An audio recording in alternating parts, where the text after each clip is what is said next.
8 months into Israel's war against Hamas, and the humanitarian crisis in Gaza is only getting worse, particularly for the thousands of innocent children caught up in this conflict. The UN has been on the ground in Gaza since the early days of the war, with UNICEF's James Elder keeping the world and us all updated on the human side of this conflict. The intentions must now surely be clear. The absolute devastation of Gaza.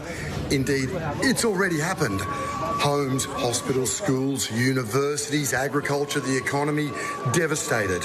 And still the bombs fall.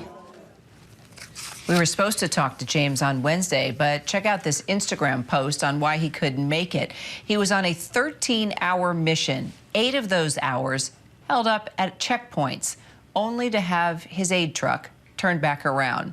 He then saw 2 fishermen in search of food shot dead right there in front of him. James Elder joining us now from central Gaza. James, I'm glad we finally got a chance to connect. And I guess my first question is, did you ever get that aid truck back in? Not yet, Kira. We will. There is no doubt we will. It's critical, and we have so many other types of supplies as well. There's fuel for desalination plants. There's tents. This is stiflingly hot right now. And yes, Gazans are used to a hot summer, Kira, but they're used to a hot summer in their homes with their ceiling fans or air conditioning. Now they are side by side in breathless tents on the sand. So tents are another thing. So that nutrition truck, no, not yet. But we will. We do not stop when it comes to things like, nutritional supplies for children, on the edge of famine.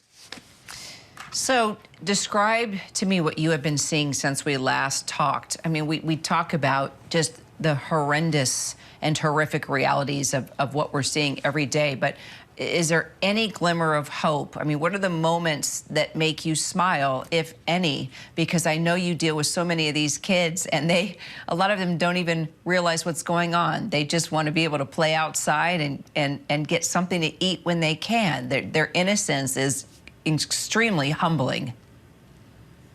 Yes, exactly. And some of the denial of dignity breaks my heart. When I was outside a hospital, having been in a hospital on Tuesday, Kira, and again walking over children's bodies, children with parts of limbs, and the smell of burns from Sunday's special operation, those horrendous scenes. And then I'm outside, and a woman whose home was bombed and her husband was killed, in tears, just begging me for a tent. I mean, what people have been reduced to are proud people who I've also seen, they used to open their doors to family members and to the neighbourhood and bring in 30 people to stay in a house, those people who got bombed. Now I see them doing that to tents. It's extraordinary, but there are still moments. There's a little boy, Omar, Kira, and you and I have spoken about him, and I met Omar in November. Quite an incredible boy, piercing blue eyes, soft blonde hair. And his father and mother and twin brother were all killed in an airstrike in November. When I would speak to Omar then, he would close his eyes for long periods of time. And I asked his auntie why, Kira, and she said he's so scared of losing the image of his parents in his mind. He knows he's lost them on the earth. He does not want to lose them. I saw him yesterday. I saw him again, and heartbreakingly, because I asked him, we spent time together, I gave him gifts, he gave me a bracelet, he gave me this ring. Heartbreakingly, he says he can no longer picture his mother and father.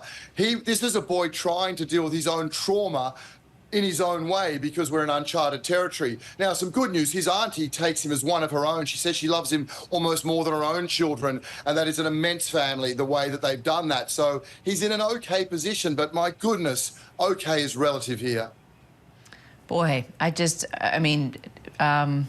know if Omar could ever join you at one point, James, for an interview, but even if he's not that comfortable with it, I sure hope you tell him that we are just keeping his story alive, and his parents, and so grateful for his aunt as well. I mean, if it were not for the relatives of these kids or the neighbors or the friends, I mean, it's really extraordinary to watch how others have stepped in to care for those kids that you have talked time and time again that have lost their entire families.